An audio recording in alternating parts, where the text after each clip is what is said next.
নমস্কাৰ ছাত্ৰ ছাত্ৰীসকল। আজি আমাৰ চেপ্টাৰটো হৈছে ক্লাছ 7ৰ প্ৰাণী আৰু উদ্ভিদৰ পৰিবহণ তন্ত্ৰ, মানে animal and plants transport system. পৰিবহণ তন্ত্ৰ বুলি ক'লে তোমালোকে এটা কথা বুজিবা, আমাৰ গোটেই শৰীৰত আমাৰ যি তেজ আছে, তেজে কেনেকে বিভিন্ন ধৰণৰ পদাৰ্থ গোটেই শৰীৰত লৈ যায়, সেই প্ৰচেছটোৱে হৈছে পৰিবহণ তন্ত্ৰ।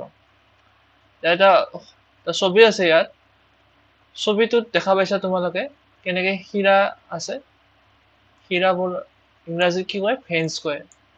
নেক্সট আছে ধমনী, আৰু ধমনীক কি কয়? আৰ্টাৰী বুলি কয়। এই ৰঙাবোৰ কি দিয়া আছে? আৰ্টাৰী, আৰু নীলাবোৰ কি দিয়া আছে? শিৰা। তোমালোকে এটা কথা এতিয়া শিকি লোৱা, আৰ্টাৰী বা ধমনীৰ কাম হৈছে কি হয়? হাৰ্টৰ পৰা অক্সিজেনেটেড ব্লাডটো গোটেই শৰীৰত লৈ যোৱা। মানে ধমনী কি কৰে? হাৰ্টৰ পৰা এই ৰঙা ডেল দেখা পাইছা যি কালাৰৰ, এই ধমনীৰ দ্বাৰা গোটেই শৰীৰত, মানে হৃদয়ৰ পৰা গোটেই শৰীৰলৈ কি যায়? অক্সিজেন যায়। অক্সিজেন। আৰু কি হয়? নীলা যি আছে আমাৰ নীলাডাল, শিৰাডালে কি হয়? গোটেই শৰীৰৰ পৰা কি হয়? যি কাৰ্বন ডাই অক্সাইড সৃষ্টি হয় কোষত, সেই কোষত সৃষ্টি হোৱা কাৰ্বন ডাই অক্সাইডখিনি তেজে লৈ আহে হাৰ্টলৈ। আৰু হাৰ্টৰ পৰা ক'ত যাব?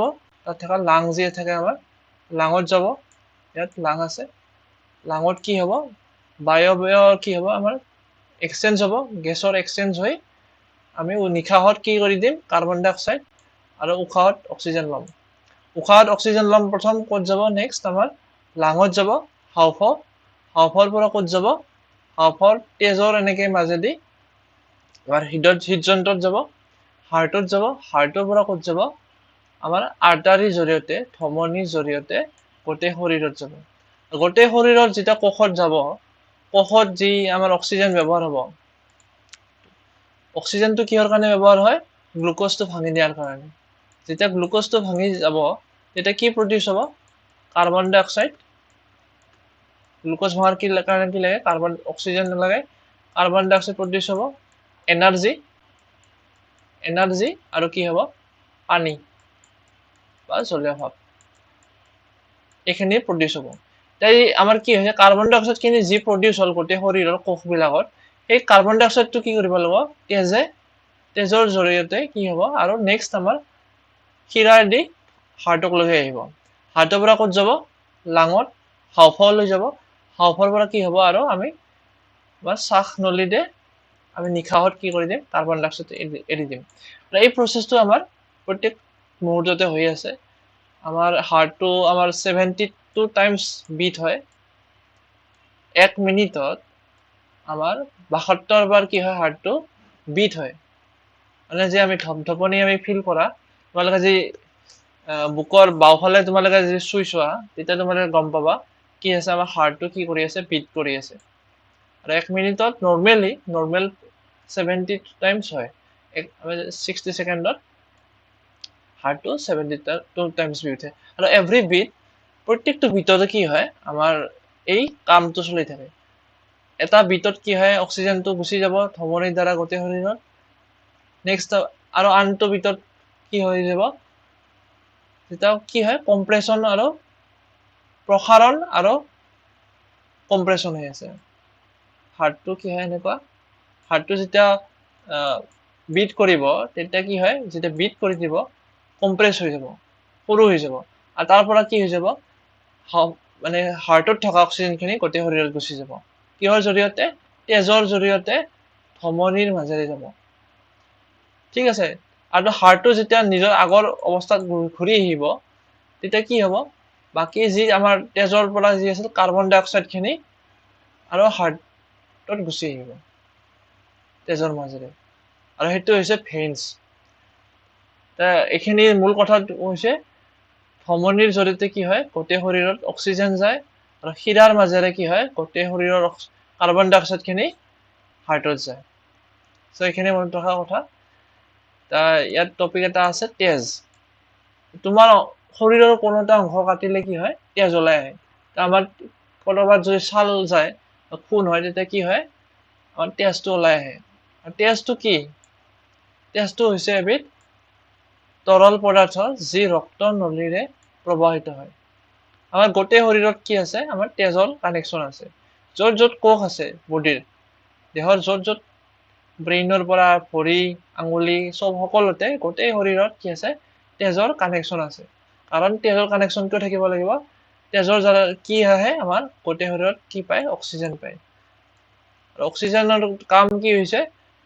গ্লুক'জ ভঙা বা শৰীৰৰ কাৰ্যক্ষম কৰি ৰাখা। গোটেই কোষবিলাকৰ যি শক্তি লাগে এটিপি হিচাপে আহে, সেই শক্তিখিনি কিহৰ দ্বাৰা হ'ব? অক্সিজেনৰ উপস্থিতিতে হয়। এইখিনি কথা আমি চেপ্টাৰ 10ত পাই আহিছো এইখিনি কথা। মানে ঠিক আছে। নেক্সট আছে তেজে হজম হোৱা খাদ্য কণাসমূহ ক্ষুদ্ৰান্তৰ পৰা শৰীৰৰ বিভিন্ন অংশলৈ পৰিবহন কৰে। আমি যেতিয়া প্ৰাণীৰ পৰিপুষ্টি চেপ্টাৰটোত পঢ়িছিলো, কেনেকে ভিলাইৰ মাজেৰে ক্ষুদ্ৰান্ত থকা ভিলাইৰ মাজেৰে কি হয়? হজম হোৱা খাদ্যবোৰ তেজেৰে গোটেই শৰীৰত গুচি যায়, তেজৰ মাধ্যমেৰে। ঠিক আছে। তেজৰ কাম কি হৈছে? আমাৰ খাদ্যৰ পৰিবহন, অক্সিজেনৰ পৰিবহন, বিভিন্ন ধৰণৰ হৰমন, ঠিক আছে, এইবিলাকৰ কি হয়? পৰিবহনত কি হয়? তেজৰ সহায় হয়, তেজে কাম কৰে। সেইকাৰণে কি হয়? তেজটো এটা সংবহন কলা বুলি কয়। সংবহন কি কলা?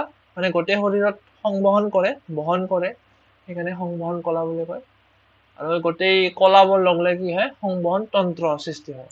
সংবহন তন্ত্ৰ আন এটা নাম হৈছে পৰিবহন তন্ত্ৰ। সেই চেপ্টাৰটো পৰিবহন তন্ত্ৰ। ঠিক আছে। নেক্সট আমাৰ কথা এটা আছে, তেজ এবিধ জুলীয়া সংযোগী কলা বাবে ইয়াক বিভিন্ন ধৰণৰ কোষ থাকে। তেজৰ জুলীয়া অংশ কি কৰে? প্লাজমা বোলে। প্লাজমা হৈছে তেজৰ যি জুলীয়া অংশখিনি আছে, তেজৰ এই নলিকাত তেজবিলাক বৈ থাকে, আৰু তেজৰ যি জুলীয়া অংশখিনি কি হয়? প্লাজমা বোলে। আৰু তেজৰ বিভিন্ন ধৰণৰ কোষ থাকে।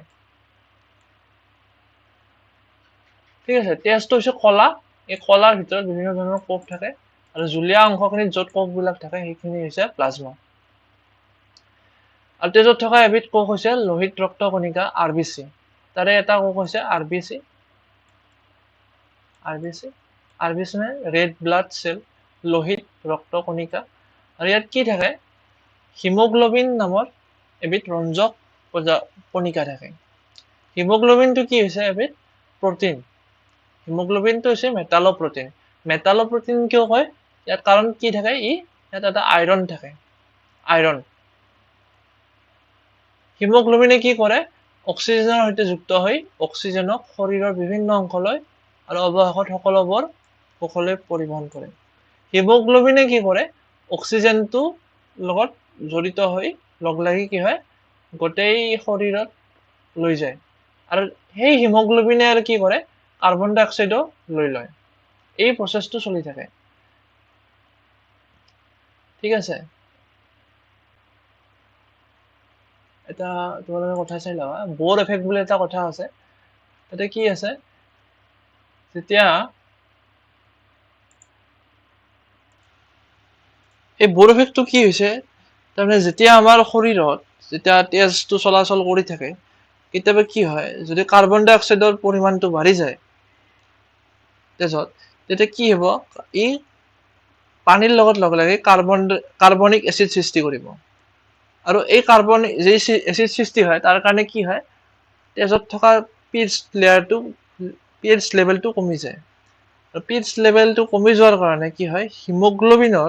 হিমোগ্লোবিনে যি অক্সিজেনৰ লগত বান্ধ খায়, এই বান্ধ খোৱা সেইটো কমি যাব। তাৰ ফলত কি হ'ব? হিমোগ্লোবিনে সোনকালে বা সহজে কি কৰিব? অক্সিজেনটো এৰি দিব।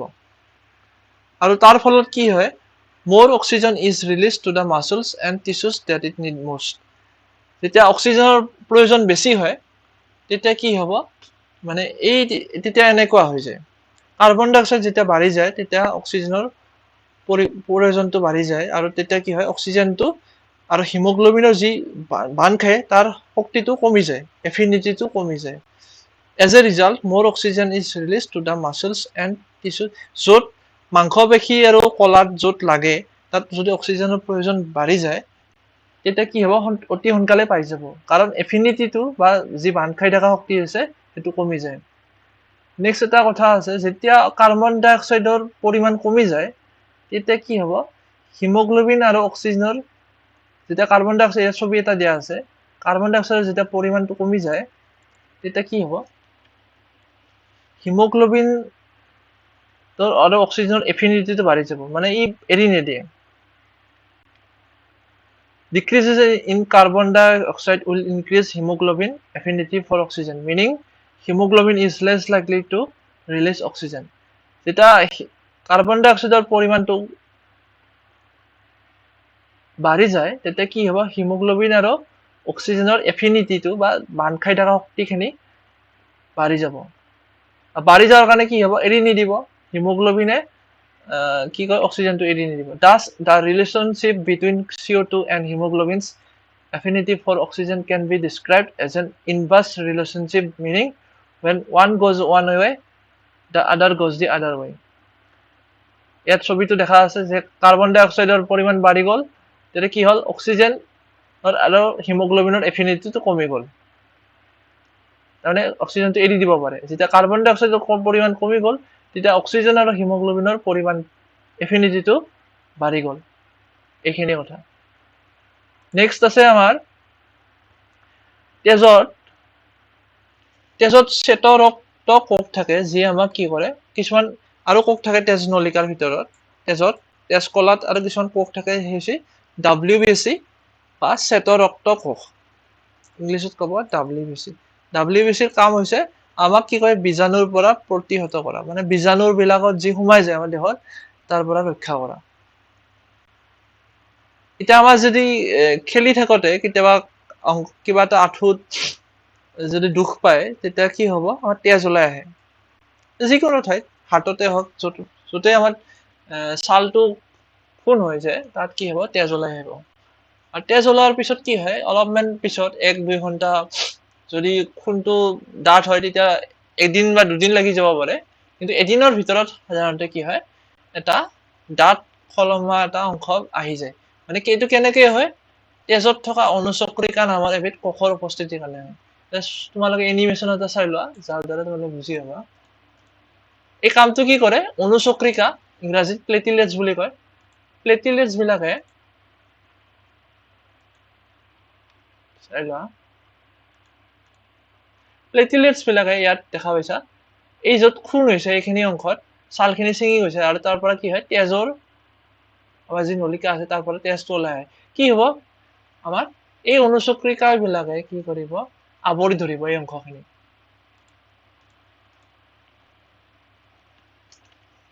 আৰু তাৰ ফলত কি হ'ব, তেজটো সোনকালে বান্ধ খাই যাব, আমাৰ তেজটো কি কয়, ব্লাড ক্লটটো হৈ যাব। এনেকে যদি আমাৰ এইটো কি হয়, আমাৰ তেজৰ এটা চেকুৰা হিচাপে থাকি যাব, মানে খলমা এটা তেজৰ সমলা বান্ধে, আৰু এই কি হয়, ইয়াকে কি হয়, কোৱাগুলেশ্যন বুলি কয়। আৰু তাৰ কাৰণে কি কৰে, অনুচক্ৰিকাই সহায় কৰে।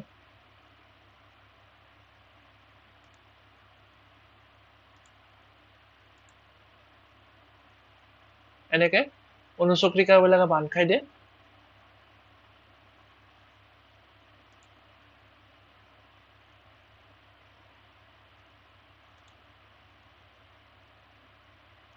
এইটোত ভালকে আছে ৰবা, ইয়াত দেখা পাইছা, অনুচক্ৰিয়া বিলাক এনেকে আহি পৰে খুন হোৱা অংশখিনি, আৰু তাৰ ফলত কি হয়, তেজৰ এটা সমলা বান্ধে আৰু তেজৰ যি ওলাই আছিল সেইখিনি বন্ধ হৈ যায়, তেজ ওলোৱা বন্ধ হৈ যায়।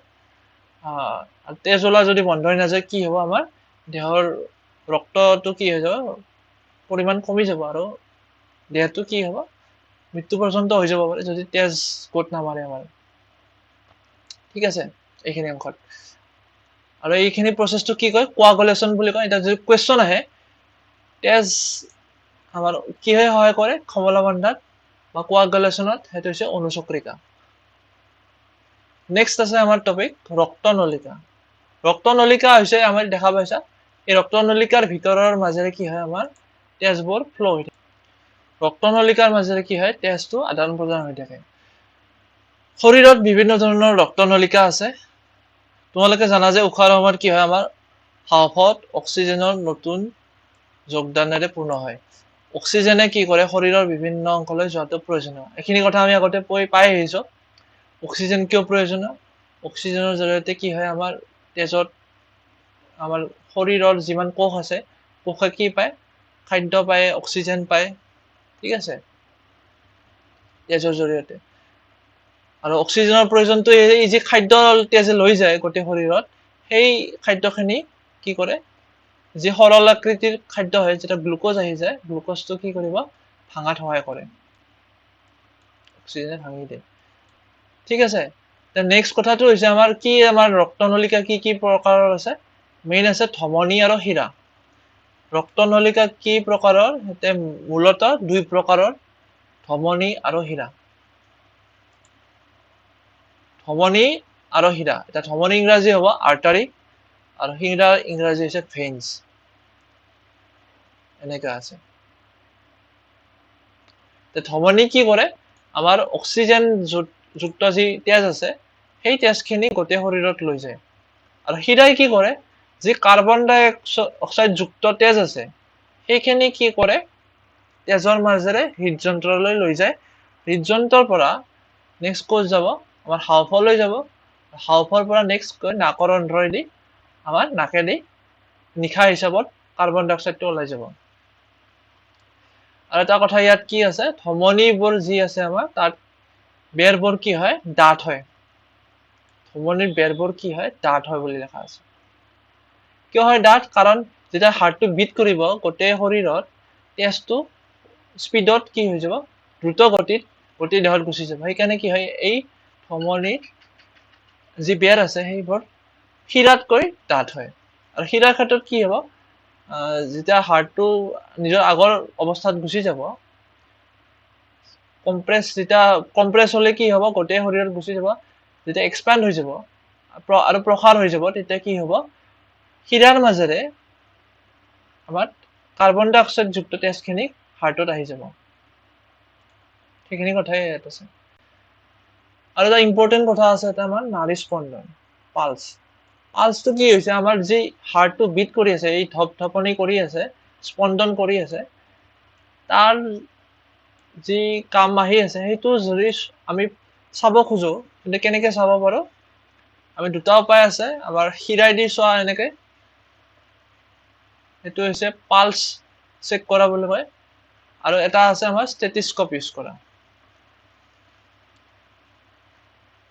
এইটো ষ্টেথোস্কোপ ইউজ কৰি আমি কি কৰিব পাৰো আমি হাৰ্ট যি বিট কৰি আছে সেইটো চেক কৰিব পাৰো হৃদযন্ত্ৰ স্পন্দনৰ যন্ত্ৰ কিন্তু সাধাৰণতে কি কৰিব পাৰো আমি হাৰ্টৰ এই যি অংশত আছে আমাৰ এই অংশত আমি চেক কৰি হাত দুখন তৰ্জনী আৰু মধ্যৰ যি আঙুলি আছে এই দুটা আঙুলি লগাই যে আমি চেক কৰি চাও এই এক্সাক্ট স্পটত তেতিয়া কি কৰিব পাৰো আমি ইয়াত হাৰ্টৰ যি স্পন্দন আছে হৃদযন্ত্ৰৰ স্পন্দনটো ইয়াত অনুভৱ কৰিব পাৰো আৰু এইটো কি কয় পালছ চেক কৰা বুলি কয় তোমালোকে দেখা পাইছা চিনেমা ডক্টৰে এনেকে কেনেকে চেক কৰে বা ডক্টৰৰ যদি দেখাব গৈছা তোমালোকে তেতিয়া তোমালোকে এইটো দেখা পাইছা তোমালোকে নিজে চেক কৰি চাবা এইটো দেখা পালা এই অংশখিনিত হাৰ্টৰ বিটটো চেক কৰে তুমি লগে ঘৰতে চাব পাৰা এই মুহূৰ্ততে তোমালোকে চেক কৰি চাব পাৰা তৰ্জনী আৰু ফাৰ্ষ্ট আৰু মিডল ফিংগাৰ যদি লগে তুমি এই দুটা ইয়াত দি দিবা এই অংশখিনি মণিবন্ধনৰ তেতিয়া তাত বিট এটা ফিল কৰিবা মানে এটা বিট এটা আহি থাকিব ঠিক আছে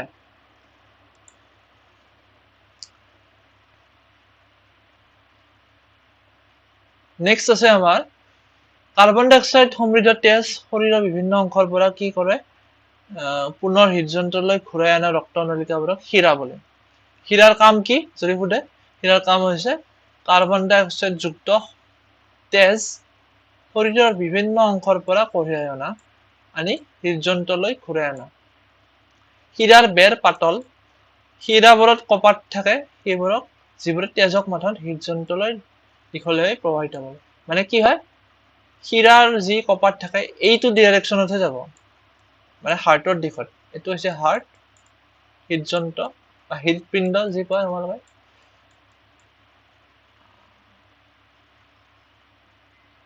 ঠিক আছে নেক্সট আছে আমাৰ এটা আছে কৈশিক নলিকা কেপিলাৰিজ বুলি কয় ইংৰাজীত এইবোৰ হৈছে কি ধমনীবোৰ সৰু সৰু নলিকালৈ বিভক্ত হৈছে আৰু কোনো কোনো কলাত গৈ সোমাৰ সময়ত সিহঁতে আকৌ অতি মিহি নলিলৈ ভাগ হৈছে এইবোৰক কি কয় কৈশিক নলিকা বুলি কয় এইবিলাক আমি কি পালো আমাৰ আছিল ৰক্তনলিকা এটা কি এটা মূলতঃ দুই প্ৰকাৰৰ শিৰা ধমনী আৰু এটা আছে কৈশিক নলিকা এই তিনিটা প্ৰকাৰত ভাগ কৰা হৈছে এটা এই ছবিটো তোমালোকে বুজি লোৱা কি হ'ব হাওঁফাওঁ আছে দুটা ইয়াত ছবি ক্লোমহীৰা ক্লোমধমনী শিৰা ধমনী এটা প্ৰচেছটো কেনেকৈ হয় চাই লোৱা হাওঁফাওঁৰ পৰা কি যেতিয়া আমি অক্সিজেনটো লৈ ল'ম তেতিয়া এনেকৈ আহি অক্সিজেনটো আহিব ইয়াত দেখা পাইছা অক্সিজেনটোৰ ক'ত যাব ক্লোমহীৰাইদি হৃদযন্ত্ৰত যাব আৰু হৃদযন্ত্ৰৰ পৰা ধমনী বা আৰ্টাৰীৰ জৰিয়তে কি যাব গোটেই শৰীৰত অক্সিজেনটো গুচি যাব অক্সিজেনটো যেতিয়া ব্যৱহাৰ হ'ল কোষত যি অক্সিজেনটো ব্যৱহাৰ হ'ল কোষবিলাকত বিভিন্ন অংগৰ পৰা যি কোষত অক্সিজেন সৃষ্টি হোৱাৰ ব্যৱহাৰৰ ফলত কি সৃষ্টি হয় কাৰ্বন ডাই অক্সাইড সৃষ্টি হয় কাৰ্বন ডাই অক্সাইডটো কোষৰ পৰা আহি তেজলৈ যাব তেজৰ পৰা ক'ত যাব কৈশিক নলিকাৰ মাজেৰে তাৰপিছত নেক্সট ক'ত যাব শিৰা আৰু শিৰাৰ পৰা ক'ত যাব হৃদযন্ত্ৰৰ পৰা ক'ত যাব হাওঁফাওঁৰ পৰা ক'ত যাব নাকেৰে আমি উলাই দিম CO2 ঠিক আছে এইটো হৈছে সিম্পলি প্ৰসেস তেজ পৰিবহন চিত্ৰীয় নক্সা তেজ পৰিবহন এইটো যে সাধাৰণ বা সহজ অৰ্থাৎ এনেকুৱাকৈ হয় ঠিক আছে নেক্সট আছে আমাৰ হৃদযন্ত্ৰ বা হাৰ্ট এই বিষয়ে আমি চাই লম হৃদযন্ত্ৰ এনে এটা অংগ যি অবিৰতভাৱে স্পন্দন কৰি থাকে তোমালোকক কৈছো কি হয় নৰ্মেলি আমি 72 টাইমছ বিট হৈ থাকে মানে অবিৰতভাৱে এইটো হৃদপিণ্ডটো চলি থাকে ইয়াত স্কিপ নহয় the heart does not skip a beat মানে হাৰ্টটো বিটটো স্কিপ নকৰে মানে এটাৰ পৰা আন এটা বিটৰ পাছত আন এটা বিট এনেকৈ চলি থাকে তোমালোকে দেখা পাইছা এই চিনটো এনেকৈ চলি থাকে হাৰ্টৰ বিটটো ঠিক আছে হাৰ্টৰ বিটৰ জৰিয়তে তেজে কি কৰে হাৰ্টৰ মেইন কামটো হৈছে কি হয় তেজৰ লগতে অন্যান্য দ্ৰব্য ইয়াত পাম্পৰ দৰে কাৰ্য সম্পাদন কৰে উইদাউট দ্য হাৰ্টটো অবিহনে কি হ'ব তেজৰ চলাচল নহ'ব আৰু তেজৰ চলাচল নহ'লে গোটেই দেহটো কি হৈ যাব মৰি যাব কাৰণ ই অক্সিজেন নাপাব ই খাদ্য নাপাব ফুড নাপাব আৰু যিকোনো ৰাসায়নিক পদাৰ্থবোৰ তেজৰ জৰিয়তে যায় আৰু তেজৰ জৰিয়তে যি যোৱা শক্তিখিনি পায় এইখিনি শক্তি বা কোনে দিয়ে প্ৰেছাৰখিনি কোনে দিয়ে হাৰ্টে দিয়ে পাম্প কৰি দিয়ে ঠিক আছে নেক্সট আছে আমাৰ কথাত এটা কোৱেশ্চন আহিব পাৰে হাৰ্টটো ক'ত থাকে হৃদযন্ত্ৰ বক্ষ গহ্বৰত থাকে এইটো কোৱেশ্চনটো আহিব পাৰে হৃদযন্ত্ৰ ক'ত থাকে হৃদযন্ত্ৰ বক্ষ গহ্বৰত অৱস্থিত নেক্সট আছে আমাৰ ইয়াৰ নিম্ন প্ৰান্ত সামান্য পৰিমাণে বাওঁফালে হেলনীয়া বাওঁফালে এইটো যদি লেফট সাইড হয় বাওঁফালে কি হয় হেলনীয়া হৈ থাকে নিম্ন অংশ আৰু কি হৈছে তোমাৰ ইণ্টাৰেষ্টিং কথা এটা হাৰ্টখন তোমালোকে মুঠি মাৰি চোৱাচোন এই সময়ত মুঠি মাৰি চোৱা কিমান ডাঙৰ হৈছে সেইখিনি ডাঙৰে কি হ'ব মুঠি মৰা পাছৰ হাৰ্টটো সিমানে ডাঙৰ হ'ব তোমাৰ মুঠিটোৰ সমানে হৃদযন্ত্ৰটো প্ৰায় তোমাৰ মুঠিটোৰ সমানে এইটো এটা ইণ্টাৰেষ্টিং কথা যদি তোমালোকে জানিব খোজা মোৰ হাৰ্টটো কিমান ডাঙৰ তাহলে মুঠিটো মাৰি চোৱা নেক্সট আছে আমাৰ হৃদযন্ত্ৰৰ কি থাকে আমাৰ কঠালি 4টা থাকে এইটো এটা ইম্পৰ্টেন্ট কথা এই কঠালি 4টা কিয় থাকে এই কঠালি 4টাত কি থাকে কপাট থাকে পৰ্দা থাকে যাৰ দ্বাৰা কি হয় আমাৰ তেজটো মিলিব নোৱাৰে যাতে মানে অক্সিজেন যুক্ত তেজ আৰু কাৰ্বন ডাই অক্সাইড যুক্ত তেজ যাতে মিলিব নোৱাৰে মিক্স হৈ যাব নোৱাৰে তাৰ কাৰণে কি থাকে বিভিন্ন 4টা কঠালি থাকে ওপৰৰ যি দুটা কঠালি আছে এই দুটা কঠালি এইটো আৰু এইটো কি ক'ব অলিন্দ বা এট্ৰিয়া আৰু তলৰ কঠালি দুটা কি ক'ব নিলয় বা ভেন্ট্ৰিকলছ তলত যি দুটা কঠালি আছে এইটো আৰু এইটো এই দুটা কঠালি কি ক'ব নিলয় নাম দিয়া আছে সৌ নিলয় বাও নিলয় অলিন্দ দুটা আছে সৌ অলিন্দ আৰু বাও অলিন্দ ৰাইট এট্ৰিয়াম লেফট এট্ৰিয়াম ৰাইট ভেন্ট্ৰিকল লেফট ভেন্ট্ৰিকল এইখিনি আমাৰ হাৰ্ট যেতিয়া হাৰ্টটো বিট হয় তেজবিলাক কি হয় অক্সিজেনেট তেজবিলাক ইয়াৰ দ্বাৰা ওলাই যায় ধমনীৰ জৰিয়তে গোটেই শৰীৰত যায় তাৰপিছত যেতিয়া প্ৰসাৰণ হয় হাৰ্টটো হৃদযন্ত্ৰটো তেতিয়া কি হ'ব কাৰ্বন ডাই অক্সাইড যুক্ত তেজবিলাক কি হ'ব আমাৰ সৌ অলিন্দইদি সোমাই আহিব মহাশিৰাইদি এই প্ৰচেছটো চলি থাকিব এই প্ৰচেছটো আমি চাই ল'ম এতিয়া চোৱা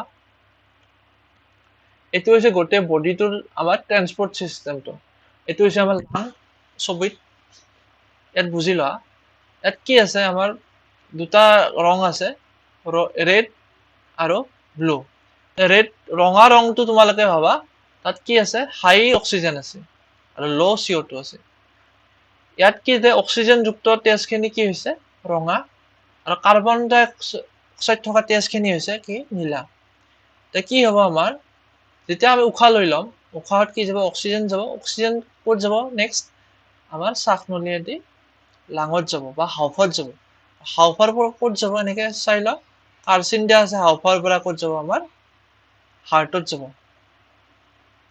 এইটো কি আছিল আমাৰ বাও অলিন্দ আছিল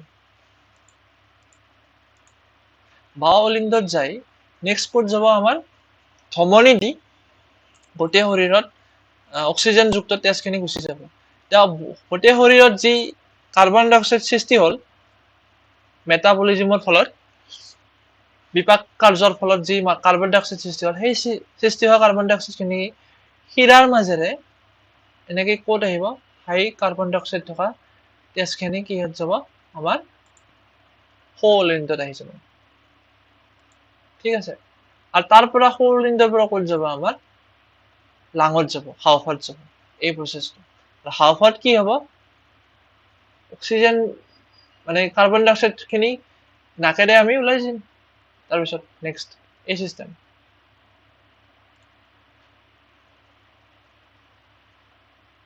নেক্সট আছে আমাৰ হৃদযন্ত্ৰৰ স্পন্দন আমি পালো পালছৰ কথা পাই আহিছো হৃদযন্ত্ৰৰ কঠালিৰ বেৰবোৰ পেশীৰে গঠিত পেশীসমূহ তাৰ আগতে এটা বস্তু চাই লোৱা তোমালোকে এটা এনিমেশ্যন চাই লোৱা কেনেকে কি আহে কি হৈছে আমাৰ কাৰ্বন ডাই অক্সাইড যুক্ত তেজখিনি আহিছে নীলা ৰঙত তাৰ পৰা ক'ত যাব এনেকে গুচি যাব এই চাৰিটা চেম্বাৰ দেখা পাইছে তোমালোকে চাৰিটা কঠালি আৰু ৰেড কিখিনি যি আছে আমাৰ সেইটো হৈছে অক্সিজেনেটেড ব্লাড এনেকে আমাৰ কি হয় হাৰ্টটো বিট কৰি থাকে আৰু তেজৰ চলাচল হৈ থাকে এই প্ৰচেছটো ঠিক আছে নেক্সট আছে আমাৰ হৃদযন্ত্ৰৰ স্পন্দন এতিয়া হৃদযন্ত্ৰ স্পন্দনৰ বিষয়ে আমি কি পাইছো ষ্টেথিস্কোপ নামৰ কি থাকে এটা যন্ত্ৰ আছে তাৰ ফলত কি হয় আমি হাৰ্টত যেতিয়া আমি দি দিম তাৰ বিটবিলাক আমি শুনা পাম আৰু হাৰ্টৰ বিটৰ কি হয় যদি নৰ্মেল থাকে 72 টাইমছ থাকে তেতিয়া কি বুজা যায় হাৰ্টৰ বিটটো ঠিকে আছে মানে কি হয় তেজৰ প্ৰবাহটো ঠিকে আছে যে হাৰ্টৰ বিটটো যদি 80 বা 80 প্লাছ 90 এনেকুৱা হৈ যায় তেতিয়া কি হ'ব মানে তেজৰ পৰিবহনত গলমাল হৈছে বেলেগ একো নাই তেজৰ যিটো প্ৰেছাৰ সেইটো বাঢ়ি গৈছে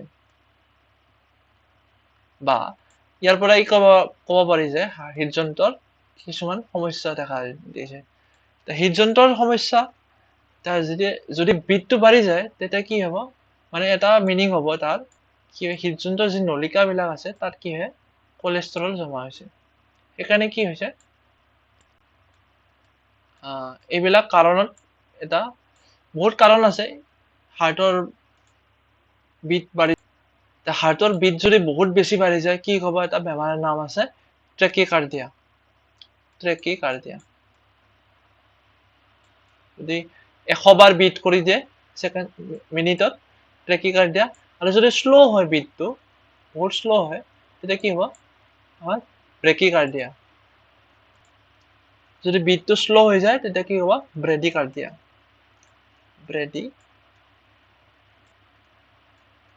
ব্ৰেডিকাৰ্ডিয়া।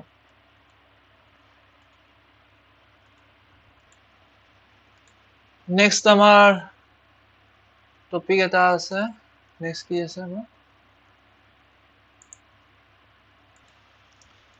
নেক্সট এটা কুৱেশ্যন আছে, স্পঞ্জ আৰু হাইড্ৰা এইবিলাক প্ৰাণীৰ কি থাকে? পৰিবহন তন্ত্ৰ কি নাথাকে? ইন কেছ অফ দেম, সিহঁতে কি কৰে, যি পানীত থাকে সেই পানীৰ পৰা শৰীৰত যেতিয়া প্ৰৱেশ কৰে তেতিয়াই কি হয়, পানীৰ পৰাই খাদ্য অক্সিজেন আহৰণ কৰে। তেওঁলোকৰ সিহঁতৰ প্ৰচেছটো কি হয়, চিম্পুল হয় in case of sponge hydra. আৰু তেতিয়া কি হয়, কোনো হাৰ্টৰ প্ৰয়োজনীয়তাত কোনো পৰিবহন তন্ত্ৰ নাথাকে, গোটেই চিষ্টেমটোৱে নাথাকে। আৰু কি হয়, তাত যেতিয়া পানীত থাকে আৰু পানীৰ পৰা কি হয়, যেতিয়া শৰীৰত প্ৰৱেশ কৰে পানীৰ পৰা খাদ্য আৰু অক্সিজেনটো আহৰণ কৰে। আৰু বাহিৰলৈ ওলাই যোৱা পানীয়ে বৰ্জিত দ্ৰব্য কাৰ্বন ডাই অক্সাইড খিনি লৈ যায়।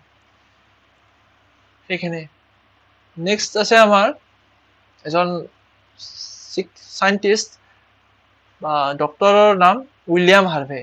তোমালোকে এইটো কথা মনত ৰাখিবা, এটা যদি কুৱেশ্যন আহে, তেজৰ সংবহন বা পৰিবহন তন্ত্ৰ কোনে আৱিষ্কাৰ কৰিছিল? সেইটো হৈছে চিকিৎসক উইলিয়াম হাৰ্ভে। 1578 to 1657। হাৰ্ভে যেতিয়া কৈছিল মানে তেজটো এটা পৰিবহন তন্ত্ৰৰ দ্বাৰা গোটেই শৰীৰত তেজটো চলাচল কৰি থাকে, তেতিয়া তেওঁলোকক মানুহে কি কৰিছিল, উপলুঙা কৰিছিল, মানে তেওঁক জোকাইছিল। আৰু তেওঁক কি নাম দিছিল, চাৰ্কুলেটৰ নাম দিছিল। এই চাৰ্কুলেটৰী চিষ্টেমটো তেওঁ আৱিষ্কাৰ কৰিছিল, মানে ব্লাড চাৰ্কুলেটৰী চিষ্টেমটো, যে ব্লাডটো যে চাৰ্কুলেশ্যন হৈ থাকে গোটেই শৰীৰত, এই কথাখিনি তেওঁ বুজাই দিছিল। চিকিৎসক আছিল যিহেতু, নিশ্চয় তেওঁ অধ্যয়ন কৰিছিল এই বিষয়ত। আৰু মানুহে কিন্তু তেওঁক কি নাম দিছিল এই আৱিষ্কাৰৰ কাৰণে, চাৰ্কুলেটৰ। দেখা পাইছা? কিন্তু তেখেতৰ মৃত্যুৰ আগতে এই তথ্যখিনি বিজ্ঞানে কি কৰি লৈছিল, মানি লৈছিল। মানে যেতিয়া প্ৰুভ হৈছিল এইখিনি কথা সত্য হিচাপে, তো মৃত্যুৰ আগতে হৈছিল। সেইটো তাৰ প্লাছ পইণ্ট। আৰু মৃত্যুৰ পিছত হলে তেওঁ নিশ্চয় দুখ পালেহেঁতেন, কাৰণ তেওঁৰ কথাখিনি যিহেতু মৃত্যুৰ আগতে প্ৰমাণিত হল, তেওঁ নিশ্চয় শেষ মুহূৰ্তত সুখ পাইছিল এই বিষয়ত, তেওঁ নিশ্চয় আনন্দিত হৈছিল। আৰু তেওঁৰ যি চাৰ্কুলেটৰ নাম দিয়া হৈছিল, এইখিনি কথা তেওঁ পাহৰি গৈছিল, দুখখিনি। ঠিক আছে, নেক্সট আমাৰ এটা কথা আছে, প্ৰাণীৰ ৰেচন। আমি প্ৰথমতে কি আছিল, পৰিবহন তন্ত্ৰত কি হ'ব, গোটেই আমাৰ শৰীৰত যিমান পৰিবহন হয় সেইখিনিত তাৰে আণ্ডাৰত কি হয়, ৰেচনখিনিও আহি যাব। ৰেচন মানে কি, আমাৰ এক্সক্ৰিশ্যন, আমাৰ যি শৰীৰত বৰ্জিত পদাৰ্থ ওলাই যায় সেইখিনি কি কি চিষ্টেমেদি ওলাই যায়। আমিতো এটা গম পালো, কাৰ্বন ডাই অক্সাইডটো বৰ্জিত পদাৰ্থ কি হয়, হাওঁফাওঁৰ দি ওলাই যায়। নেক্সট আছে আমাৰ খাদ্যত যি আমি খাওঁ, কাৰ্বহাইড্ৰেট বা প্ৰটিন, চৰ্বিজাতীয় খাদ্য খোৱাৰ পাছত যিখিনি হজম নহয়, হজম নোহোৱা আহাৰবোৰ কি হয়, মলত্যাগৰ দ্বাৰা ওলাই যায়। সেইটো এটা ৰেচনৰে পাৰ্ট। এতিয়া এটা আৰু আছে, আনবোৰ বৰ্জিত। এতিয়া বিচাৰি উলিয়াও কেনেকৈ আনবোৰ বৰ্জিত দ্ৰব্য শৰীৰৰ পৰা আঁতৰোৱা হয়। আন এটা আছে আমাৰ কি হয়, তেজৰ পৰা কি হয়, তেজত যি আমাৰ অলাগতিয়াল দ্ৰব্যবিলাক আহি যায়, বৰ্জিত দ্ৰব্যবিলাক, তেতিয়া কি হয়, সেইখিনি কেনেকে আমি উলিয়াই দিওঁ, সেইটো হৈছে আমি ইয়াত চাই লম। ৰেচন তন্ত্ৰ কি? যদি ৰেচন কি বুজে, তেতিয়া এনচাৰটো হ'ব এইটো, জীৱকোষত উৎপন্ন হোৱা বৰ্জিত দ্ৰব্যবোৰ যি প্ৰক্ৰিয়াৰ দ্বাৰা আঁতৰাই দিয়া হয় তাকে কি কয়, ৰেচন বোলে, বা ইংৰাজীত এক্সক্ৰিশ্যন। তোমালোকে কি কৰিবা, এই ইংৰাজীত যি ব্ৰেকেটত থাকে এইবিলাক শব্দ মনত ৰাখিবা, তেতিয়া বহুত পিছত হেল্প হ'ব, কামত আহিব। মানে অকল অসমীয়াটো চাই থলে পিছত পঢ়িবলৈ অসুবিধা, বা গুগলত চাৰ্চ কৰি চাব তোমালোকে পিছত অসুবিধা হ'ব। সেইকাৰণে কি কৰিবা, লগে লগে ইংৰাজী শব্দবিলাকো লিখি ল'বা বা মনত ৰাখিবা। জীৱকোষত যি উৎপন্ন বৰ্জিত পদাৰ্থবোৰ আঁতৰাই দিয়া হয়, সেই প্ৰচেছটোক কি কয়, প্ৰক্ৰিয়া বা প্ৰচেছটোক কি কয়, ৰেচন বুলি কয়।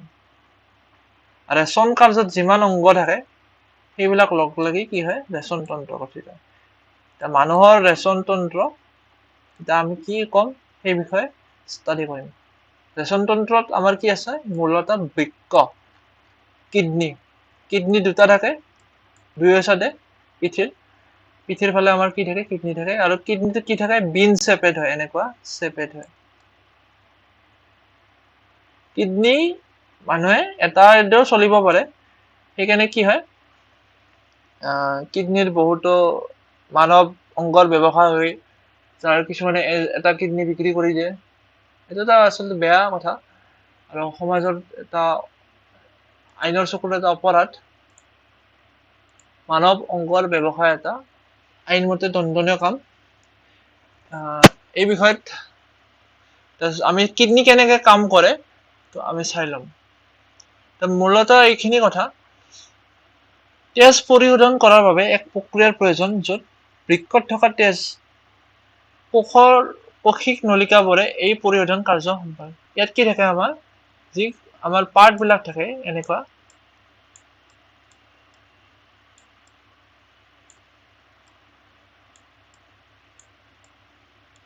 এইবোৰৰ মাজত কি হ'ব আমাৰ নেফ্ৰনছ বিলাক থাকিব আৰু একদম ভিতৰত একক হিচাপে বৃক্কত আৰু নেফ্ৰন কি হ'ব আমাৰ গ্লোমেৰুলাছ বোলা এটা আছে অংশ এই অংশৰ দ্বাৰা কি হ'ব আমাৰ কিডনিৰ ফিল্টাৰ হ'ব আৰু ফিল্টাৰটো কিহত হ'ব তেজৰ ব্লাড তেজটো যেতিয়া ফিল্টাৰ হ'ব তাৰ পৰা কি থাকিব পানী অলাগতিয়াল পানীখিনি আৰু ইউৰিয়া যি প্ৰডিউচ হৈছিল আমাৰ নাইট্ৰজেন জাতীয় খাদ্য খোৱাৰ ফলত সেইবিলাক কি হৈ যাব ওলাই যাব আৰু সেইবিলাক কি হিচাপে ওলাই যাব প্ৰস্ৰাৱ হিচাপে এই প্ৰচেছটো আছে কিডনিত যেতিয়া আমাৰ ফিল্টাৰ হ'ব তেজটো তাৰপিছত ফিল্টাৰ হোৱাৰ পাছত মূত্ৰথলীদি কি হ'ব আমাৰ পানী ইউৰিয়া নাইট্ৰজেনাছ ৱেষ্টখিনি আহি যাব ইয়াত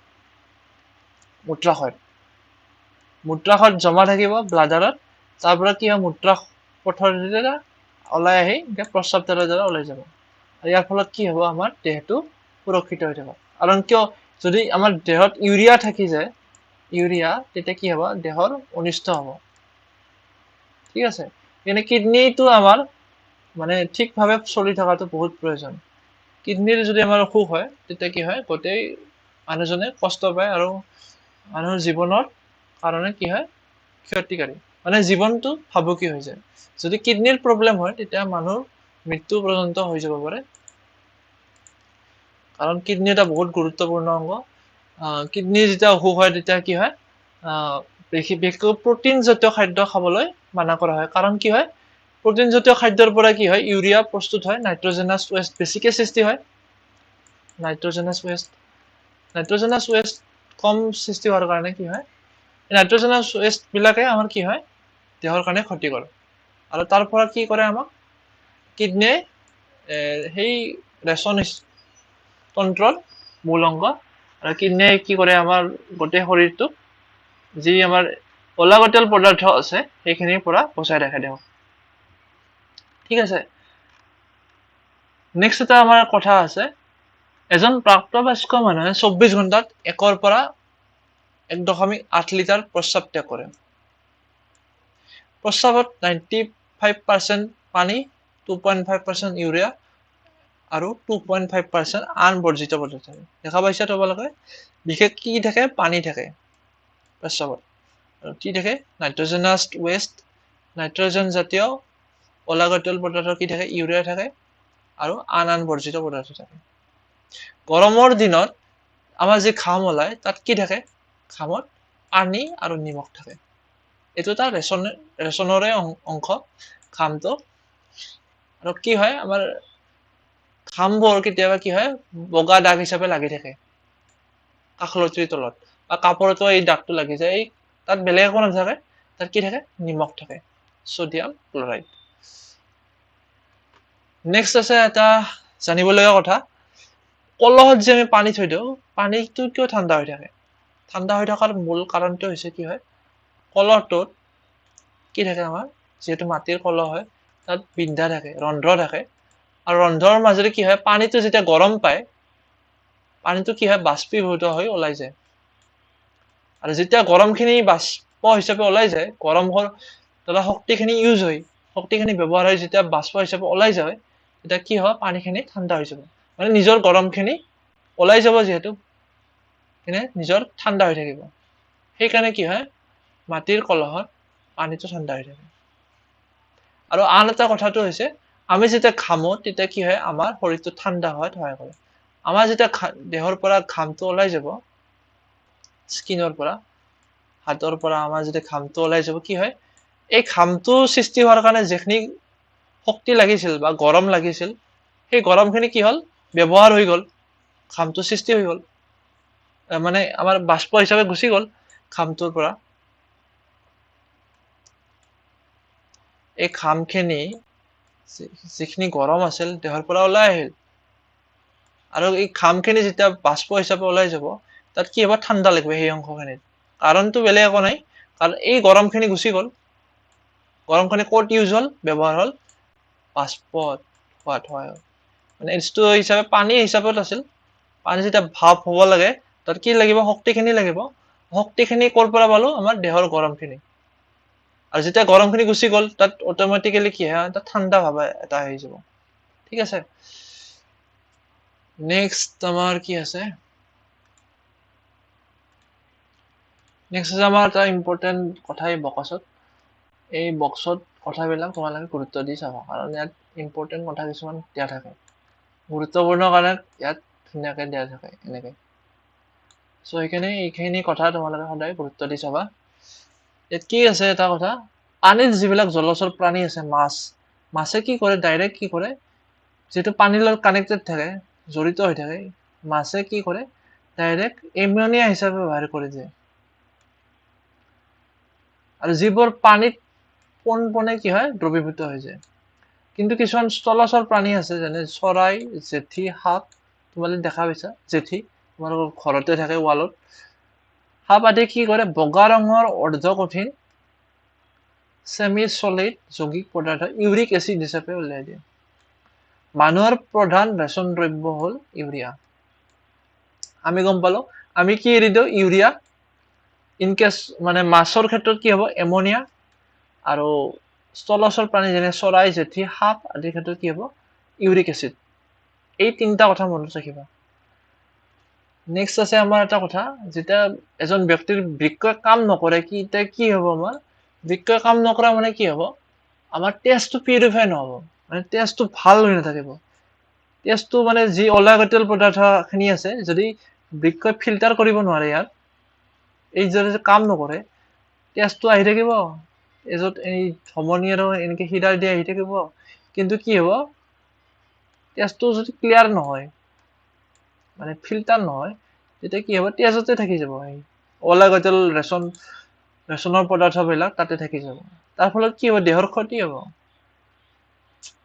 আৰু ইয়াৰ ফলত কি হয় মানে মানুহজনে বেছি দিন জীয়াই থাকিব নোৱাৰিব আৰু তাৰ কাৰণে এটা উপায় আছে সেইটো হৈছে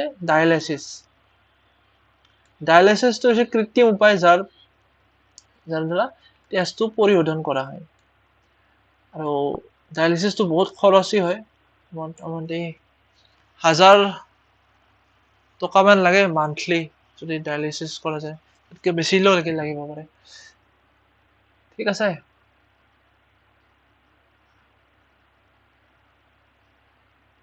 নেক্সট আছে আমাৰ এটা কথা উদ্ভিদৰ দেহত দ্ৰব্যৰ পৰিবহন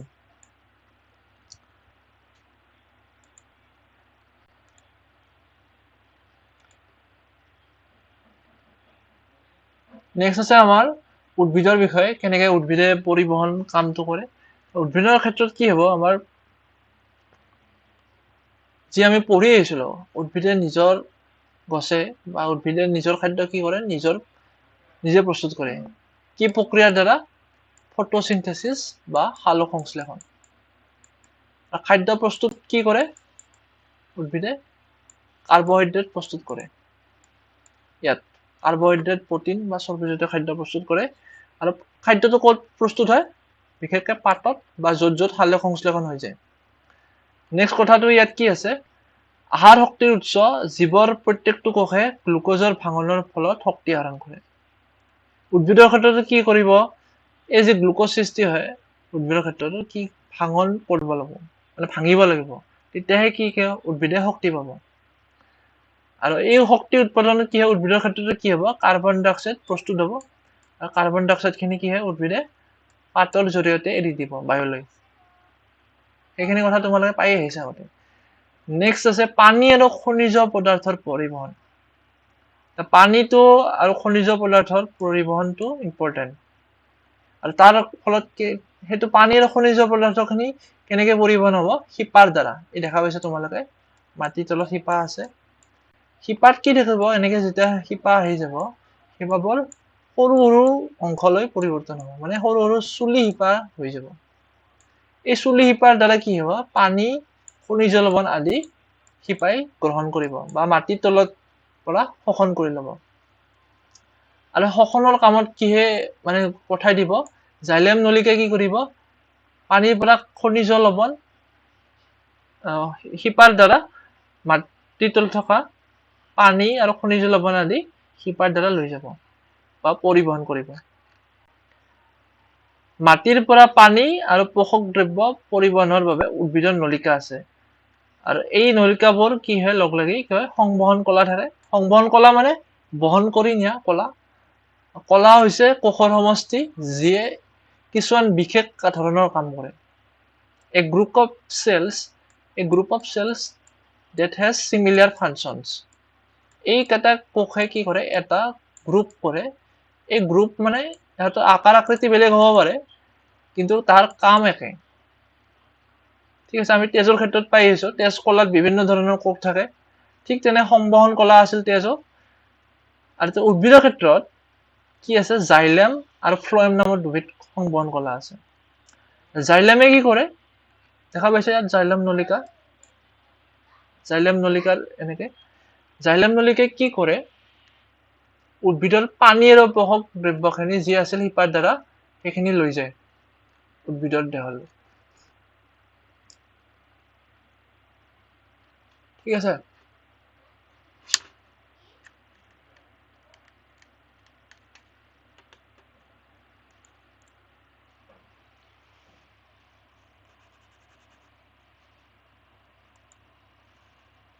নেক্সট আছে আমাৰ ফ্লোয়েম কলা নেক্সট ফ্লোয়েম কলাটো বেলেগ একো নহয় সেইটো কি কৰে যি পাতত আহাৰ প্ৰস্তুত হয় উদ্ভিদৰ এই আহাৰখিনি কি কৰে উদ্ভিদৰ বিভিন্ন অংশলৈ লৈ যায় ফ্লোয়েমে জাইলেম আৰু ফ্লোয়েম হৈছে উদ্ভিদৰ সংবহন কলা এটা কোৱেশ্চন যদি আহে জাইলেম আৰু ফ্লোয়েমৰ কাম কি জাইলেমৰ কাম হৈছে উদ্ভিদৰ গোটেই দেহলৈ কি কৰে পানী আৰু পোষক দ্ৰব্যখিনি প্ৰবাহিত কৰে জাইলেমে আৰু ফ্লোয়েমে কি কৰে যি আহাৰ প্ৰস্তুত হয় পাতত সেইখিনি গোটেই দেহলৈ ফ্লোয়েমে লৈ যায় ঠিক আছে নেক্সট আছে আমাৰ প্ৰচ্ছেদন এটা টপিক স্মল কথা অলপমান কথা আছে প্ৰচ্ছেদনটো বেলেগ নহয় কোষৰ যি পাত আছে পাতৰ ভিতৰত কি থাকে কিছুমান পত্ৰ ৰন্ধ থাকে আমি পাই আহিছো এই বিষয়ত পত্ৰ ৰন্ধবিলাক এনেকুৱা দুটা ৰক্ষিকক থাকে আৰু ভিতৰত কি থাকে ষ্টমাটা থাকে বা পত্ৰ ৰন্ধ থাকে এই পত্ৰ ৰন্ধৰ মাজেৰে কি হয় প্ৰচ্ছেদন হয়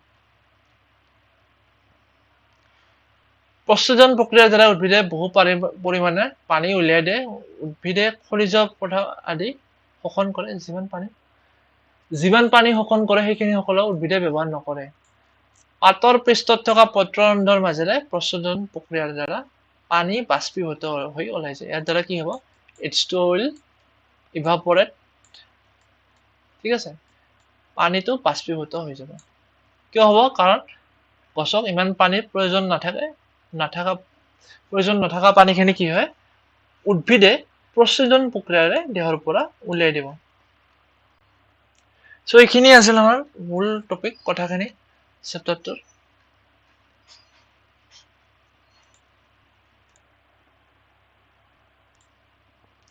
নেক্সট আছে আমাৰ অনুশীলনী বা সলিউশনস বিলাক আমি চাই লওঁ একেলগে চেপ্টাৰৰ ঠিক আছে তোমালোকে চাই লবা অনুশীলনীৰ কি আছে প্ৰথম নম্বৰ স্তম্ভৰ লগত 2 নম্বৰ স্তম্ভ মিলাব দিছে স্তম্ভ 1 স্তম্ভটোত আমি কি মিলাব লাগে কি অৰ্থত কি মিল আছে তাৰ পত্ৰ ৰন্ধটো কি হলত মিলিব পাই আহিছো পানী শোষণ, প্ৰস্বেদন, আহাৰ পৰিবহন, পানী পৰিবহন, কাৰ্বহাইড্ৰেট সংশ্লেষণ।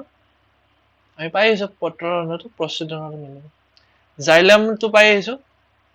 জাইলেমৰ কাম কি হ'ব? পানী পৰিবহন। চুলি শিপাৰ কাম কি হ'ব? কি হ'ব? পানী শোষণ। ফ্লয়েমৰ কাম হ'ব আহাৰ পৰিবহন। নেক্সট আছে 2 নম্বৰ খালী ঠাই পূৰণ কৰা। দেশৰ দ্বাৰা হৃদযন্ত্ৰৰ পৰা তেজ শৰীৰৰ বিভিন্ন অংশলৈ পৰিবাহিত হয়। ক'ৰ পৰা হয়? তেজ শৰীৰৰ বিভিন্ন অংশলৈ পৰিবাহিত হয়। এইটো হৈছে ধমনীৰ দ্বাৰা। ধমনীৰ দ্বাৰা হৃদযন্ত্ৰলৈ যাব। হৃদযন্ত্ৰৰ দ্বাৰা তেজ বিভিন্ন অংশলৈ যাব। মানে আমাৰ যি হাৰ্ট আছিল, হাৰ্টৰ পৰা কি ধমনীৰ দ্বাৰাহে তেজটো হৃদযন্ত্ৰৰ পৰা ওলাই যায়। কিন্তু শিৰাৰ পৰা কি হয়? সোমাই আহে হৃদযন্ত্ৰত। তাৰ পৰা বাৰু লাঙত যায় বেলেগ কথা। হৃদযন্ত্ৰৰ পৰা তেজ শৰীৰৰ বিভিন্ন অংশলৈ পৰিবাহিত হয় ধমনীৰ দ্বাৰা। নেক্সট আছে আমাৰ তেজ কোষত হিমোগ্লোবিন পোৱা যায়। সেইটো আছিল কি? RBC, red blood cell. লোহিত ৰক্ত কণিকা মানে RBCত কি পায়? হিমোগ্লোবিন পোৱা যায়। ধমনী আৰু শিৰাবোৰ কি জালিকাৰ দ্বাৰা সংলগ্ন?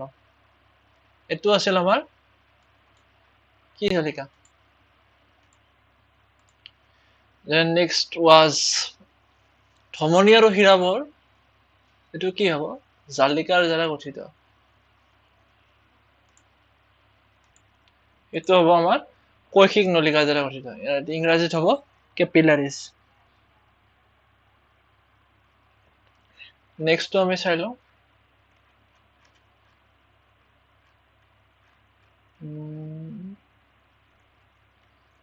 নেক্সটটো আছে আমাৰ হৃদযন্ত্ৰৰ সংহত প্ৰসাৰণ আৰু সংকোচনক কি বোলা হয়? হৃদপিণ্ড আমাৰ ইংলিছত ক'ব হাৰ্টবিট আৰু হৃদস্পন্দন ক'ব আমাৰ অসমীয়াত হৃদস্পন্দন। নেক্সট আছে মানুহৰ প্ৰধান বৰ্জিত দ্ৰব্য হ'ল কি? ইউৰিয়া। দ্ৰব্যৰ ক্ষেত্ৰত ইউৰিয়া আছে। আমাৰ গেছৰ ক্ষেত্ৰত হ'ব কাৰ্বন ডাই অক্সাইড গেছ। ঠিক আছে। নেক্সট ঘামত পানী আৰু কি থাকে? নিমখ। এইটো হ'ব সল্ট, নিমখ। নেক্সট কুৱেশ্যনটো আছিল জুলীয়া অৱস্থাত বৃক্কই অপহৰণ কৰা বৰ্জিত দ্ৰব্য কি বোলে? কি হ'ব? প্ৰস্ৰাৱ বা ইংৰাজীত ইউৰিন। নেক্সট আছে আমাৰ কুৱেশ্যন শোষণ টানৰ জৰিয়তে পানী গছৰ উচ্চতালৈ পৰিবহন হোৱাৰ কাৰণ হ'ল কি?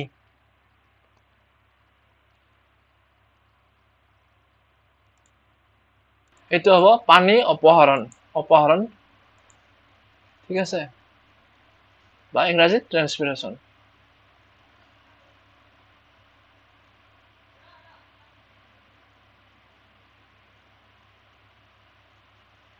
ঠিক আছে, এইখিনি আমাৰ মূল কথা আছিল চেপ্টাৰটোৰ। বাকী তোমালোকে কুৱেশ্যন এনচাৰ আৰু কেইটামান আছে, শুদ্ধ উত্তৰটো বাছি উলিয়া। উদ্ভিদত পানী পৰিবহন হয় জাইলেম, ফ্লয়েম, পত্ৰৰন্ধ্ৰ, চুলি শিপাৰ দ্বাৰা। সেইটো হ'ব জাইলেম। নেক্সট আছে শিপাৰ দ্বাৰা পানীৰ শোষণ বৃদ্ধি কৰিব পাৰি যদিহে উদ্ভিদক ৰখা হয় ছাদ, কম পোহৰত, ফেনৰ তলত, পলিথিন বনাই থাকিব। শিপাৰ দ্বাৰা পানীৰ শোষণ বৃদ্ধি কৰিব লাগিলে তাত কি লাগিব? সেইটো কি কৰিব লাগিব আমি ভাবি চাচোন একবাৰ। এইটো আমি কি কৰিব লাগিব? ফেনৰ তলত থব লাগিব। কাৰণ ফেনৰ তলত থলে কি হ'ব? মানে পানীৰ যি প্ৰস্বেদনটো বেছিকে হৈ যাব। মানে পাতৰ পৰা বায়ুলৈ পানীখিনি গুচি বাষ্পীভৱনটো বেছিকে হ'ব আৰু তাৰ ফলত কি হ'ব? শিপাই বেছিকৈ পানী শোষণ কৰিব পাৰিব। নেক্সট আছে কুৱেশ্যন উদ্ভিদ বা প্ৰাণীৰ উপাদানসমূহৰ পৰিবহন কিয় প্ৰয়োজন? ব্যাখ্যা কৰা। প্ৰয়োজনটো হৈছে এই কাৰণে যাতে আমাৰ কোষবিলাকে তোমালোকে জানা গোটেই কোষবিলাকে কি লাগে আমাক নিউট্ৰিয়েন্টছ লাগে বা এই নিউট্ৰিয়েন্টছবিলাক বা খাদ্য পদাৰ্থবিলাক গ্লুক'জবিলাক ভাঙি শক্তি উৎপাদনৰ কাৰণে কি লাগিব আমাক অক্সিজেন লাগিব অক্সিজেনটো কেনেকৈ যাব আমাৰ মানুহৰ ক্ষেত্ৰত বা প্ৰাণীৰ ক্ষেত্ৰত কি হ'ব তেজৰ দ্বাৰা গুচি যাব তেজৰ দ্বাৰা মানুহৰ ক্ষেত্ৰত হাৰ্টত লাঙৰ পৰা হাৰ্টত যাব হাৰ্টৰ পৰা গোটেই অংগবিলাকত যাব ঠিক আছে আৰু যি অক্সিজেনৰ ফলত শক্তি আৰু সৃষ্টি হয় তাৰ লগত কি এটা সৃষ্টি হয় কোষবিলাকত কাৰ্বন ডাই অক্সাইড আৰু কাৰ্বন ডাই অক্সাইড সৃষ্টি হোৱাৰ কাৰণে সেই কাৰ্বন ডাই অক্সাইডবোৰ দেহৰ পৰা উলাই দিব লাগিব কাৰণ সি দেহৰ ক্ষতি কৰিব পাৰে আৰু সেই কাৰ্বন ডাই অক্সাইডবোৰ তেজৰ শিৰাৰ দ্বাৰা শিৰা যি ৰক্তনলিকা আছে শিৰাৰ দ্বাৰা গোটেই দেহৰ পৰা গুচি আনি লৈ আনি হাৰ্টত যাব হাৰ্টৰ যি আমাৰ কি আছে সৌলিণ্ড আছে সৌলিণ্ডত পৰিব তাৰ পৰা হাঁওফাওলৈ যাব ঠিক আছে হাঁওফাওৰ যি গেছৰ বিনিময় হ'ব আৰু তাৰ পৰা কি হ'ব নাকৰ অন্তৰেদি আমাৰ নাকৰ ফুটাইদি ওলাই যাব এই প্ৰচেছটো কিয় ইম্পৰ্টেণ্ট যাতে আমাৰ দেহটো সুচাৰুৰূপে কামবিলাক কৰি থাকে বা দেহৰ আন কিছুমান আছে অলাগতিয়াল পদাৰ্থ যেনেকৈ আমাৰ নাইট্ৰজেনাছ ৱেষ্টবিলাক নাইট্ৰজেন জাতীয় অলাগতিয়াল পদাৰ্থবিলাক কি কৰিব আমাৰ দেহে ওলাই দিব কাৰ দ্বাৰা কিডনীৰ দ্বাৰা বা বৃক্কৰ সহায়ত ফিল্টাৰ কৰি এইবোৰ ওলাই দিব এই গোটেই প্ৰচেছটোৰ কাৰণে আমাক কি হয় পৰিবহন তন্ত্ৰৰ প্ৰয়োজন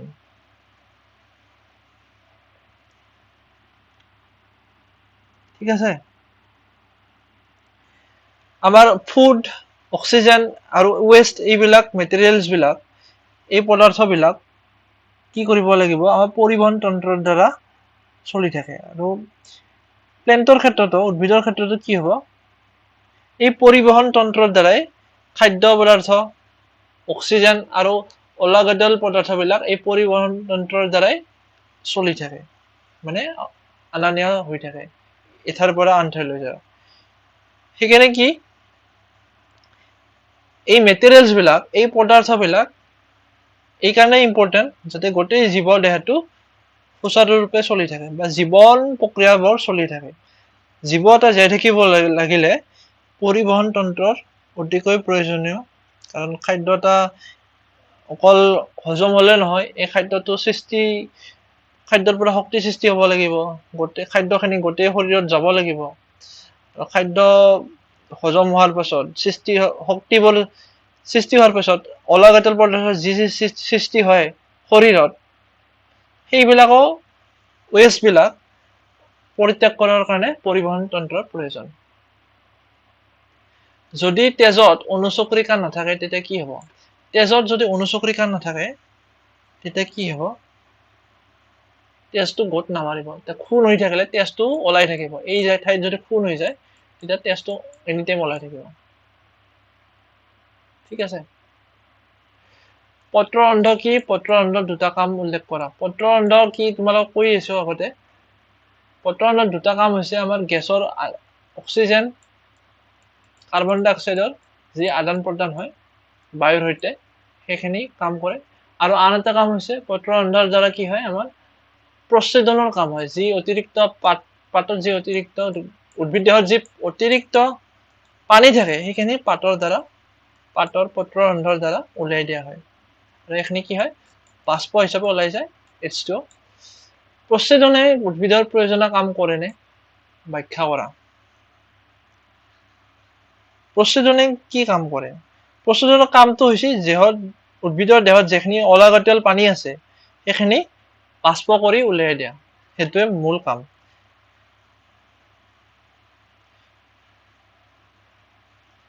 প্ৰচ্ছেদনৰ মূল কামটো এইটোৱে যে গছত অলাগতিয়াল মানে যেখিনি উপৰ্যুপৰি আছে পানী সেইখিনি উলিয়াই দিয়া আৰু সেইখিনিৰ দ্বাৰা কি হয়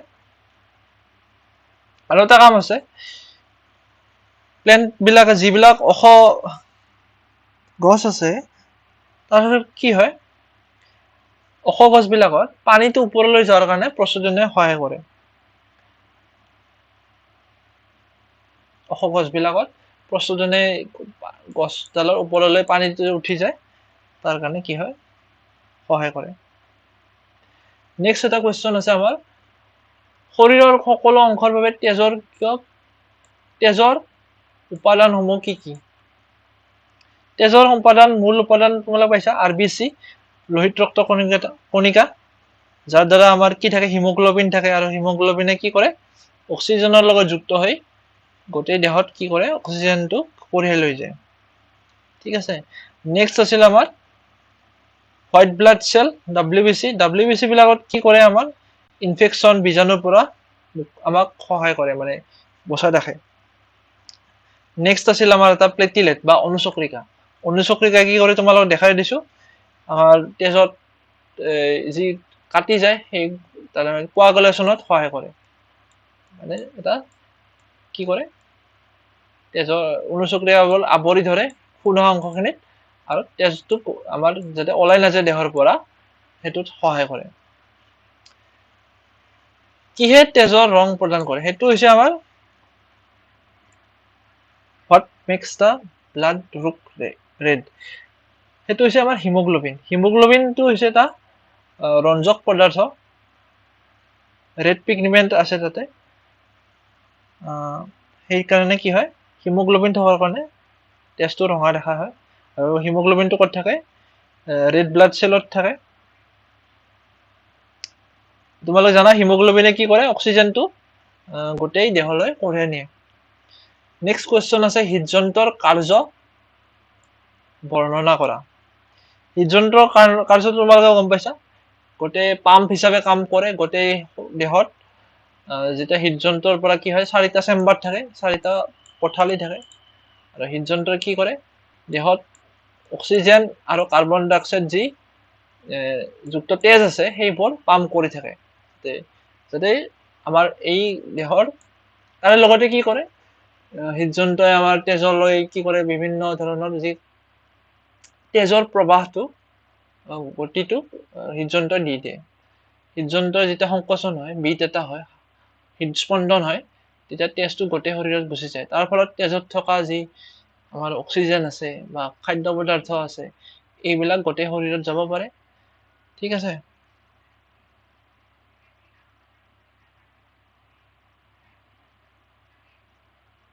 এনেকে নেক্সট আমাৰ কুৱেশ্যন আছে, বৰ্জিত দ্ৰব্য দেহৰ পৰা উলিয়াই দিয়াটো কিয় প্ৰয়োজন? বৰ্জিত দ্ৰব্য ক'ত সৃষ্টি হয়? এটা কোষত সৃষ্টি হয়। আৰম্ভণিতে এটা কোষত সৃষ্টি হয়। কোষটো যেতিয়া এনাৰ্জি প্ৰডিউচ হ'ব গ্লুক'জ ভাঙি, তেতিয়া কি হয় ৱেষ্ট প্ৰডাক্ট সৃষ্টি হয়। প্ৰটিনৰ ক্ষেত্ৰত কি হ'ব নাইট্ৰজেনাছ ৱেষ্ট হ'ব। ঠিক আছে, এই ৱেষ্টবিলাক কি হয় আমাৰ দেহৰ কাৰণে ক্ষতিকাৰক। যদি দেহত বেছি টাইম থাকে তেতিয়া যদি দেহৰ পৰা উলিয়াই দিয়া নহয় এই ৱেষ্ট প্ৰডাক্টবিলাক, বৰ্জিত পদাৰ্থবিলাক, তেতিয়া কি হ'ব দেহৰ মৃত্যু হৈ যাব পাৰে, মানুহ এজনৰ বা জীৱ এটাৰ মৃত্যু হ'ব পাৰে। সেইকাৰণে কি হয় কিডনী আমাৰ দেহৰ কাৰণে বহুত গুৰুত্বপূৰ্ণ অংগ, কাৰণ কিডনী কি কৰে এটা গুৰুত্বপূৰ্ণ ভূমিকা পালন কৰে এই দেহৰ বৰ্জিত দ্ৰব্যবিলাক উলিয়াই দিয়াত। ঠিক আছে, নেক্সট আছে আমাৰ মানুহৰ ৰেচন তন্ত্ৰৰ এখন ছবি আঁকা, তাৰ বিভিন্ন অংশ এই ছবিটো তোমালোকে আঁকি দিবা, ঘৰত আঁকি চাবা। ৰেচন তন্ত্ৰ মানে আমাৰ এই ৰেচন তন্ত্ৰত কি কি আছে, এই গোটেই ছবিটো বৃক্ক আছে, মূত্ৰনলী, মূত্ৰাশয়, মূত্ৰপথ, প্ৰস্ৰাৱদ্বাৰ, এই গোটেইখিনি কি হয় মানুহৰ ৰেচন তন্ত্ৰ। ঠিক আছে, চ' এইখিনি আছিল আমাৰ মূল কুৱেশ্যন, আৰু গোটেই চেপ্টাৰটো তোমালোকে বুজি পালা নিশ্চিতভাৱে, আৰু তোমালোকে পঢ়ি চাবা কথাবিলাক, আৰু কুৱেশ্যন এনচাৰবিলাক যি কৈ দিয়া হ'ল তোমালোকে লিখি ল'বা। ঠিক আছে, আজিলৈ ইমান ধুনীয়াকৈ তোমালোকে শুনিলা কথাবোৰ, বুজিতো নিশ্চয় পাইছা, মই ভাবোঁ তোমালোকে বুজি পাইছা, আৰু নেক্সট চেপ্টাৰবোৰত আমি শিকি থাকিম।